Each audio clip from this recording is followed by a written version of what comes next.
Welcome to logical sect.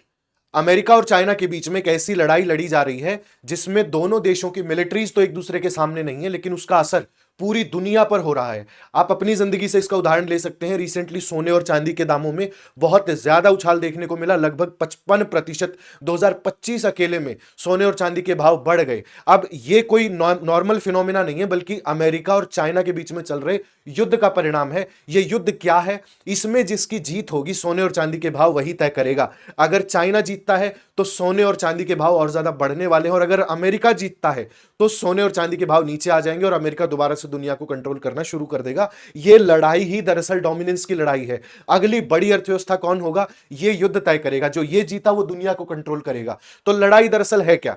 आप जानते हैं कि जब से ट्रंप सरकार में आए हैं वो पूरी दुनिया पर टैरिफ्स लगाना चाहते हैं, लगा चुके हैं। इससे चाइना भी नहीं बच पाया, इससे भारत भी नहीं बच पाया। भारत पर टैरिफ लगाए, भारत चुप हो गया, लेकिन चाइना ड्रैगन है, ड्रैगन चुप नहीं बैठता, और ड्रैगन ने वो फैसला लिया जिससे अमेरिका की चूड़ियां टाइट हो गई और अमेरिका की चीखें निकल गई है। मैं आपको दिखाता हूं कैसे।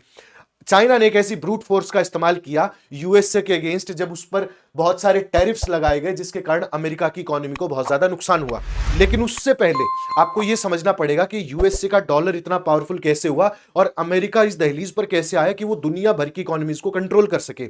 आप जानते होंगे कि जब भी कहीं युद्ध होता है तो अमेरिका दूसरे दूसरे देश के अकाउंट्स को सीज कर देता है, उन पर बैन लगा देता है या उनको फ्रीज कर देता है। जैसे रशिया यूक्रेन के मामले में रशिया के अकाउंट्स को फ्रीज कर दिया था अमेरिका ने, जिसमें $3 बिलियन पड़े थे। यह बात हमने आपको पहले भी बताई थी एक दूसरे सेशन में।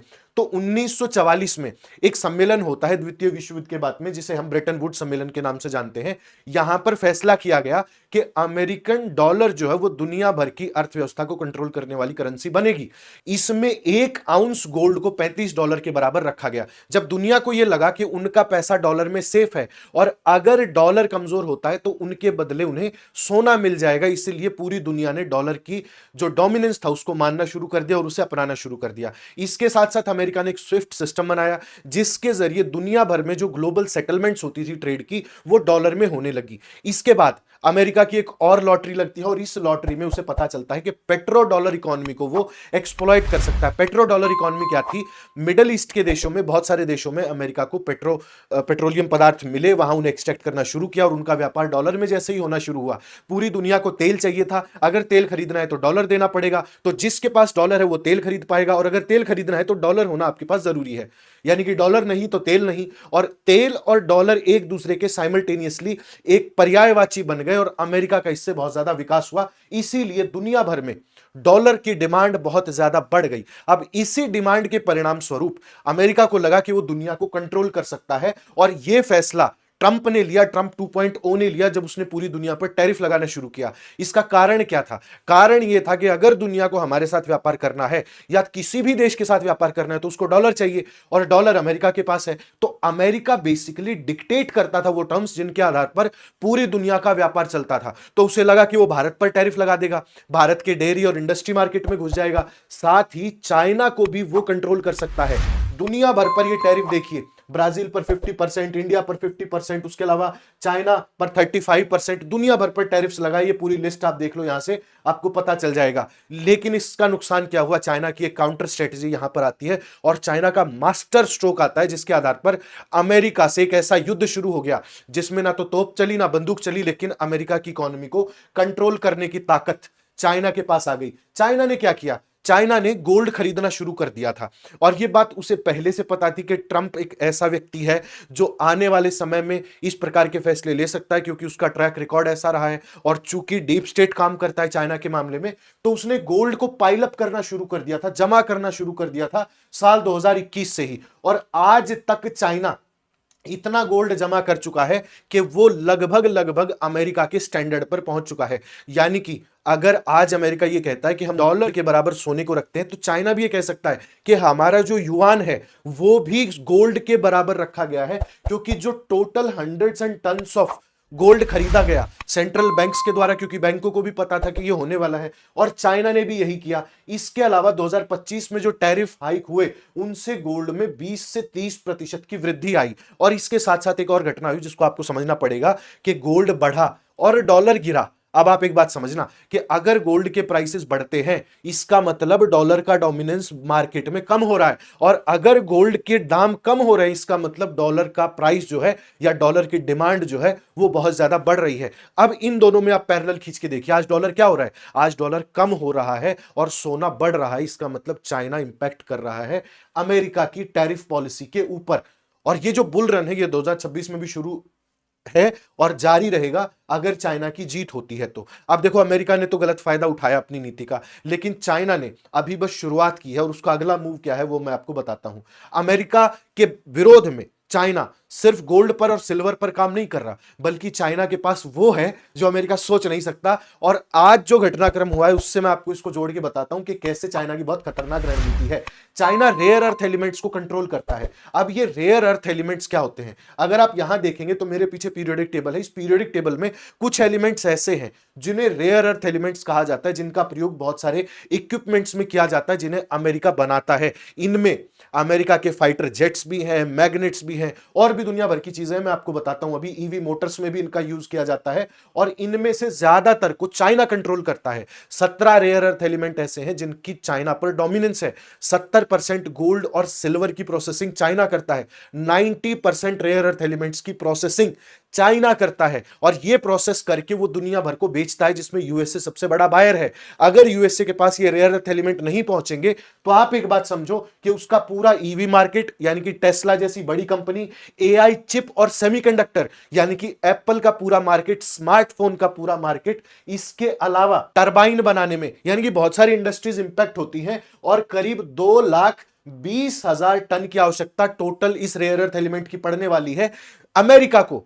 और ये देखिए कौन कंट्रोल कर रहा है, इतने सारे रेयर अर्थ एलिमेंट्स हैं जिनको कंट्रोल करता है चाइना। और अगर आप ये वाले एलिमेंट्स देखोगे तो इनमें भी सुप्रीमेसी चाइना की ही है। और चाइना ने क्या किया, यहां पर चाइना डॉलर को काउंटर करना चाहता था, इसलिए चाइना के सेंट्रल बैंक ने डॉलर के बजाय सोने को तो अपने यहां खरीदना शुरू कर दिया।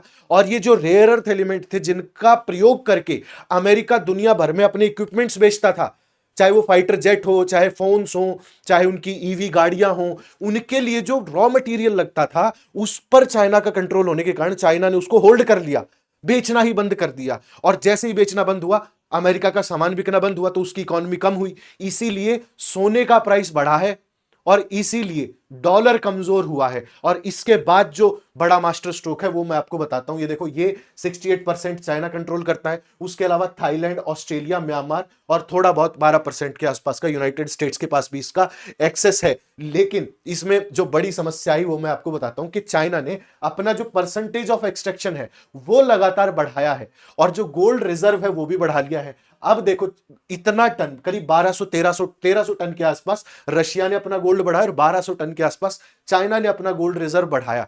और साथ ही ये जो रेयर अर्थ एलिमेंट्स है इनमें अगर आप देखोगे तो ये सारी चीजें आप रेयर अर्थ एलिमेंट से बना सकते हो। इसमें इलेक्ट्रॉनिक्स का सामान है, वाटर ट्रीटमेंट है, मैग्नेट्स आप बना सकते हो, मेटल एलॉयज बना सकते हो, ग्लास और बाकी जो पॉलिशिंग कंपाउंड्स होते हैं। अमेरिका के इकोनॉमी का करीब 60% चीजें जो वो बना करके दूसरे देशों को बेचता है, डील करता है, वो सारे तो रेयर अर्थ एलिमेंट से बनते हैं। 12 पर तो चाइना ने पूरा प्रतिबंध लगा दिया है। अब अगर ये नहीं मिलेंगे तो यूएसए की इकोनॉमी चलेगी कैसे, वो आगे कैसे बढ़ेगी, और इसकी काट शायद चाइना ने बहुत बेहतर तरीके से निकाल ली है। इसके अलावा एक जो मास्टर स्ट्रोक है वो और बचता है, उसको और थोड़ा सा समझ लेंगे तो पाएंगे कि कैसे पूरी तरीके से अमेरिका काबू में आ गया और ट्रंप जो बकवास करते रहते पूरी दुनिया में उसको चाइना काउंटर करने में अपनी सफलता हासिल कर चुका है। समझिए इस चीज को, ब्रिक्स में चाइना है, रशिया है, इंडिया है, तो इन तीनों देशों ने एक स्ट्रेटजी बनाई कि भाई डॉलर से अगर हटना है तो आपको गोल्ड रिजर्व अपना बढ़ाना पड़ेगा। और गोल्ड रिजर्व जब बढ़ाओगे तो उसके प्राइसेस शूट अप कर जाएंगे, क्योंकि सिंपल सा गणित है, इकोनॉमिक्स का सिंपल सा सिद्धांत है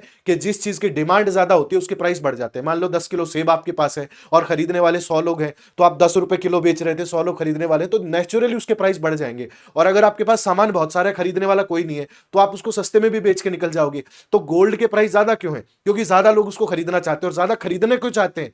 क्योंकि डॉलर के बैक्ड है सोना, और डॉलर बैक्ड इकोनॉमी से अगर आपको निकलना है, गोल्ड बैक्ड इकोनॉमी पर आना है, तो गोल्ड के प्राइसेस नेचुरली ऊपर चले जाएंगे। आप ये बात बहुत साधारण तरीके से अगर समझना चाहें तो ब्रिक्स से समझ सकते हैं। भारत, रूस और चाइना क्या करना चाह रहे हैं कि भाई अपना जो व्यापार है वो अपनी करेंसी में करो। जैसे भारत और रशिया ने एक अपना ही सिस्टम इजाद कर लिया है कि आप हमें अपनी करेंसी दे दो, हम आपको अपनी दे देंगे और फिर एक्सचेंज करा लेंगे।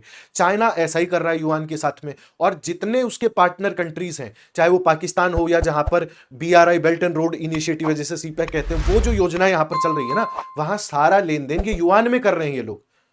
तो चाइना अपनी करेंसी में कर रहा है, भारत अपनी करेंसी में कर रहा है, डॉलर को कोई पूछ नहीं रहा है, और जिस चीज को कोई नहीं पूछेगा उसके दाम तो नेचुरली अपने आप कम हो जाएंगे, और जब उसके दाम कम होंगे तो क्या होगा, तो अमेरिका को दिक्कत पैदा होनी शुरू होगी। अमेरिका को जब दिक्कत होगी तो वो करेगा क्या, वो इसके लिए एक स्ट्रेटजी निकालेगा, और यहां पर हमारा युद्ध पूरा होता है। जो दोनों साइड्स हैं वो लड़ने चाहती हैं, और लड़ने कैसे चाहती हैं, यूएसए स्ट्रेटजी अपना रहा है कि डॉलर को डोमिनेट किया जाए। कैसे करेगा, मार्जिन हाइक करके। मार्जिन हाइक क्या चीज है, अमेरिका में शिकागो मर्केंटाइल एक्सचेंज करके एक मार्केट है, ये लोग क्या करते हैं कि मेटल्स के जो प्राइसेस हैं उनको हाइक कर देते हैं, उनमें ज्यादा लोगों को मार्जिन देना शुरू कर देते हैं। यानी कि अगर आपके पास मेटल है तो आपको ज्यादा मार्जिन ये लोग देते हैं। इसका मतलब क्या कि लोग मेटल्स लेकर के आएंगे, सोना लेकर के आएंगे। अमेरिका दरअसल सोना चाहता है कि सोना अगर हमारे पास आ गया, चाइना से निकल गया, रशिया से निकल गया, और हमारे जो ट्रेजरी बॉन्ड्स हैं वो ज्यादा खरीदे गए, हमारा लिक्विडिटी मार्केट जो वो ज्यादा एक्सेस हुआ, तो हमारे पास ज्यादा पैसा आएगा। जिसके पास ज्यादा पैसा आएगा, जिससे ज्यादा लोग जुड़ना चाहेंगे, जिससे ज्यादा कंट्रीज का एक्सेस होगा, जिस करेंसी में ज्यादा देश व्यापार करेंगे, वही देश आगे चल के दुनिया को डोमिनेट करेगा। और यही यूएसए की स्ट्रेटजी है कि वो कंट्रोल्ड इनस्टेबिलिटी लेकर के आ जाए मार्केट में, ताकि लोगों को लगे कि आने वाला समय यूएसए डॉलर के लिए अच्छा नहीं है। लेकिन यह भी यूएसए की एक स्ट्रेटजी ही है, और अगर यूएसए इसमें कामयाब हो जाता है तो दुनिया यूएसए की हो जाएगी, और अगर चाइना कामयाब हो गया रेयर अर्थ मेटल्स के जरिए तो चाइना का डोमिनेंस हो जाएगा, और चाइना के थ्रू रशिया और इंडिया यानी कि ब्रिक्स का डोमिनेंस हो जाएगा। और यही तो ब्रिक्स वाले चाहते थे कि हम एक अल्टरनेट इकोनॉमी बना दे, अल्टरनेट वर्ल्ड ऑर्डर बना दे जो कि अमेरिका से अलग हो। तो अब आप समझे कि डॉलर क्यों कमजोर हो रहा है, आप समझे कि सोने का भाव क्यों बढ़ रहा है, चांदी का भाव क्यों बढ़ रहा है, और जो इस युद्ध में जीतेगा उसके अनुसार दुनिया चलेगी। चाइना जीता तो सोना ऊपर, अमेरिका जीता तो सोना नीचे। आप सोने का भाव कम चाहते हैं तो इसका मतलब आप अमेरिका को समर्थन दे रहे हैं, और अगर सोने का भाव बढ़ाना चाहते हैं तो आप चाइना को समर्थन कर रहे हैं। आप देख लीजिए अपने हिसाब से, जिस देश को आप फेवर करेंगे, अगर वो देश जीतता है तो आप अपने हिसाब से अपने इन्वेस्टमेंट को भी प्लान कर सकते हैं। Thank you so much. इस युद्ध में कौन जीतेगा ये तो भविष्य की बात है, और जो दुनिया में चेंजेस होंगे उन पर हम लगातार बात करते ही रहते हैं। तो I would request you all do subscribe to logical sect, और इस वीडियो को लाइक करें, और जो इस मुद्दे को समझना चाहते हैं उन दोस्तों के साथ इसे जरूर साझा करें। Thank you so much.